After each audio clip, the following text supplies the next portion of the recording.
بسم اللہ الرحمن الرحیم۔ السلام علیکم۔ اسلامک لائبریری آفیشیل میں آپ کو خوش آمدید کہتی ہوں۔ حضرت عیسیٰ علیہ السلام پر 30 سال کی عمر میں انجیل نازل ہوئی اور جب آپ کو آسمان پر اٹھا لیا گیا تو آپ کی عمر مبارک 33 سال تھی۔ حضرت عیسیٰ علیہ السلام پر اللہ کا عظیم احسان یہ تھا کہ انہیں اپنا پیغمبر بنایا۔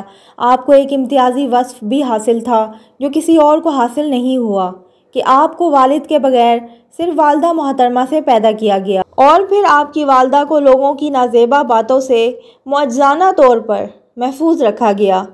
اس لیے فرمایا جب میں نے تم کو روح القدس سے تائید دی، یعنی حضرت جبرائیل علیہ السلام نے آپ کی روح آپ کی والدہ کی طرف بھیجی۔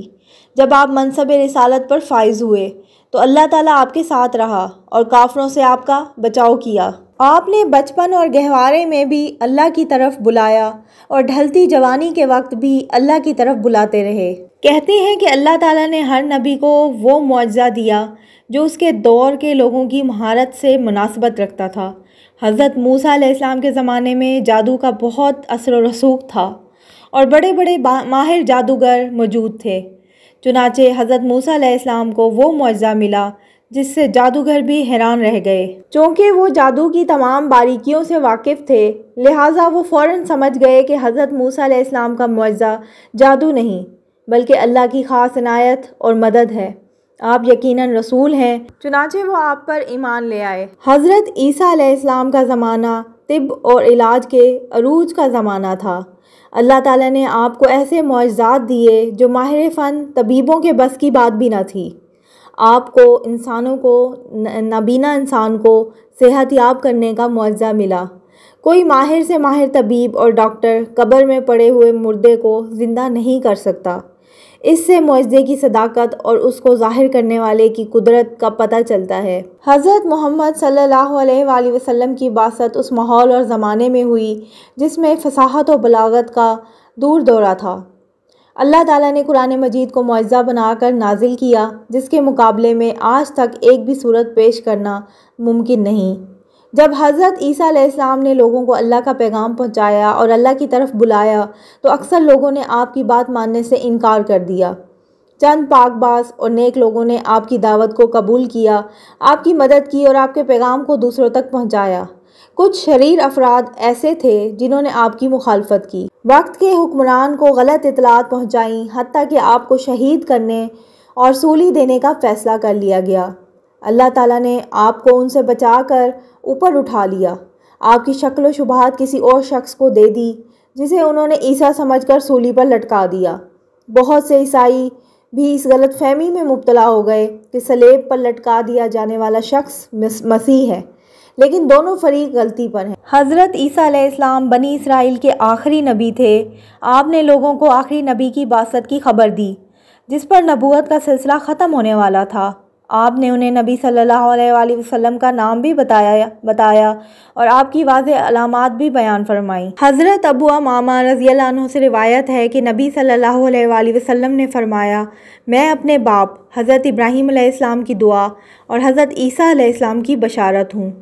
جب بنی اسرائیل میں حضرت عیسیٰ علیہ السلام مبعوث ہوئے تو انہوں نے کھڑے ہو کر وعظ فرمایا اور بتایا کہ بنی اسرائیل میں سے نبوت ختم ہو چکی ہے، اب عرب سے نبی امی پیدا ہوگا جو سلسلہ نبوت کو مکمل طور پر ختم کرنے والا ہوگا اور اس کا نام احمد ہوگا۔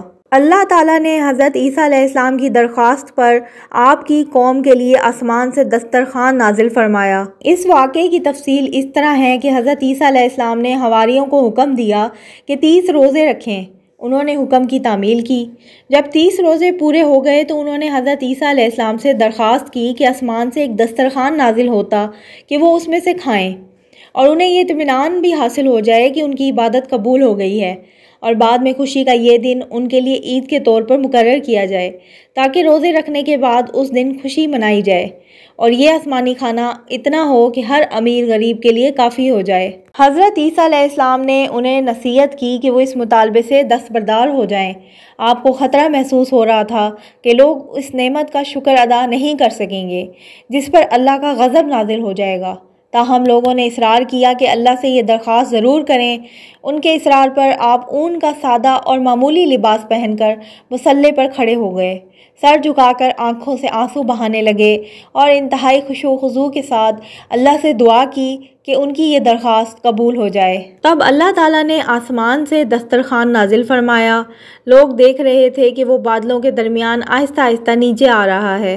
وہ لمحہ بلمحہ قریب سے قریب تر ہوتا جا رہا تھا اور حضرت عیسیٰ علیہ السلام دعائیں مانگ رہے تھے کہ اس کا نزول رحمت و برکت کا باعث ہو، عذاب کا باعث نہ ہو۔ قریب ہوتے ہوتے وہ حضرت عیسیٰ علیہ السلام کے سامنے آ کر ٹک گیا۔ وہ رومال سے ڈھانپا ہوا تھا۔ حضرت عیسیٰ علیہ السلام نے فرمایا، سب سے بہتر رزق دینے والے اللہ کے نام سے، اور رومال اٹھا دیا۔ دسترخوان پر 7 مچھلیاں اور 7 روٹیاں تھیں۔ ایک قول کے مطابق سرکہ، انار اور دوسرے پھل بھی تھے اور اس کی عمدہ خوشبو بھی تھی۔ ان تمام اشیاء کو اللہ تعالیٰ نے کن کہہ کر پیدا فرمایا تھا۔ حضرت عیسیٰ علیہ السلام نے حکم دیا کہ کھانا شروع کریں۔ لوگوں نے کہا، پہلے آپ شروع کریں۔ آپ نے فرمایا، اس کا سوال تو تم ہی نے کیا تھا۔ پھر انہوں نے شروع کرنے سے انکار کیا۔ آپ نے غریبوں، محتاجوں اور معذوروں کو حکم دیا کہ کھانا شروع کریں۔ ان کی تعداد 1300 کے قریب تھی۔ انہوں نے کھایا تو ہر آفت زدہ اور بیمار تندرست ہو گیا۔ انہیں دیکھ کر ان کو افسوس ہوا کہ ہم نے کیوں نہ کھایا۔ بعض حضرات بیان کرتے ہیں کہ پہلے پہل دسترخوان ہر روز اترتا تھا اور سب لوگ ایک ہی وقت میں اس سے کھاتے تھے۔ ان کی تعداد 7000 افراد تک پہنچ جاتی تھی۔ کچھ مدت کے بعد وہ ایک دن چھوڑ کر ایک دن اترنے لگا، جس طرح صالح علیہ السلام کی قوم کے لوگ ایک دن چھوڑ کر دوسرے دن معجزاتی اونٹنی کا دودھ پیتے تھے۔ پھر اللہ تعالیٰ نے حضرت عیسیٰ علیہ السلام کو حکم دیا کہ اسے صرف غریبوں اور محتاجوں کے لیے مخصوص کر دیں۔ اس پر بہت سے لوگ دل برداشتہ ہو گئے اور منافقوں نے نازیبا باتیں کہنا شروع کر دیں۔ تب دسترخوان اترنا بالکل بند ہو گیا اور نبی علیہ السلام پر تنقید کرنے والوں کو بندر اور خنزیر بنا دیا گیا۔ بعض علماء اس بات کے قائل ہیں کہ دسترخوان نازل نہیں ہوا، کیونکہ جب اللہ تعالیٰ نے فرمایا، پھر جو شخص تم میں سے اس کے بعد حق ناشناسی کرے گا تو میں اس کو ایسی سزا دوں گا کہ وہ سزا دنیا جہاں والوں میں سے کسی کو نہ دوں گا، اس پر وہ ڈر گئے اور مطالبہ واپس لے لیا۔ علاوہ ازیں عیسائیوں کی کتابوں میں اس واقعے کا کوئی ذکر نہیں، حالانکہ اتنا اہم واقعہ نقل ہونا چاہیے، واللہ عالم۔ حضرت عیسیٰ علیہ السلام کے سامنے قیامت کا ذکر ہوتا تو آپ رو پڑتے۔ ابن مریم کے لیے مناسب نہیں کہ قیامت کا ذکر سن کر خاموش رہے۔ حضرت عیسیٰ علیہ السلام نے حواریوں سے فرمایا، جس طرح بادشاہوں نے حکمت و دانائی تمہارے لیے چھوڑ دی ہے، تم دنیا ان کے لیے چھوڑ دو۔ آپ نے فرمایا، مجھ سے دریافت کرو، میں نرم دل ہوں اور اپنی نظر میں چھوٹا ہوں۔ آپ نے حواریوں سے فرمایا، جو کی روٹی کھاؤ، سادہ پانی پیو اور دنیا سے صحیح سلامت امن و امان کے ساتھ رخصت ہو جاؤ۔ میں تم سے سچ کہتا ہوں کہ دنیا کی مٹھاس آخرت کی تلخی ہے اور دنیا کی تلخی آخرت کی مٹھاس ہے۔ اللہ کے بندے عیش پسند نہیں ہوتے۔ میں تم سے سچ کہتا ہوں، سب سے برا شخص وہ عالم ہے جو اپنے علم سے اپنی خواہش کو مقدم رکھتا ہو اور چاہتا ہے کہ سب لوگ اسی جیسے بن جائیں۔ آپ فرماتے تھے، دنیا میں سے گزر جاؤ، اسے گھر نہ سمجھ لو۔ کچھ یہودیوں کی چغلیوں اور سازشوں سے بادشاہ وقت حضرت عیسیٰ علیہ السلام کو قتل کرنے پر آمادہ ہوا تو اللہ تعالیٰ نے اپنے رسول کو بحفاظت آسمان پر اٹھا لیا، جبکہ یہودی اور عیسائی اس باطل عقیدے پر قائم ہیں کہ انہوں نے اپنے نبی کو سولی چڑھا دیا تھا۔ حضرت عبداللہ بن عباس رضی اللہ عنہما نے فرمایا، حضرت عیسیٰ علیہ السلام کے آسمان پر اٹھائے جانے کا واقعہ اسی طرح ہے کہ آپ کے ساتھ گھر میں 12 حواری موجود تھے۔ آپ گھر میں موجود ایک چشمے سے غسل فرما کر ان کے پاس تشریف لائے۔ آپ کے سر سے پانی کے قطرے ٹپک رہے تھے۔ آپ نے فرمایا، تم میں سے ایک ایسا شخص بھی ہے جو مجھ پر ایمان لانے کے بعد 12 دفعہ انکار کرے گا۔ پھر فرمایا، تم میں سے کون اس بات پر تیار ہے کہ اسے میری شکل و شباہت دے دی جائے اور اسے میری جگہ شہید کر دیا جائے، پھر وہ جنت میں میرے درجے میں میرے ساتھ ہو۔ حاضرین میں سب سے کم عمر نوجوان نے اٹھ کر کہا، میں۔ آپ نے اسے فرمایا، بیٹھ جا۔ پھر آپ نے حاضرین سے دوبارہ یہی سوال کیا۔ پھر وہی جوان اٹھا اور کہا، میں۔ آپ نے فرمایا، تم ہی یہ مقام حاصل کرو گے۔ چنانچہ اس کی شکل و صورت بالکل حضرت عیسیٰ علیہ السلام جیسی ہو گئی اور حضرت عیسیٰ علیہ السلام کو گھر کے ایک روزن سے نکال کر آسمان پر پہنچا دیا گیا۔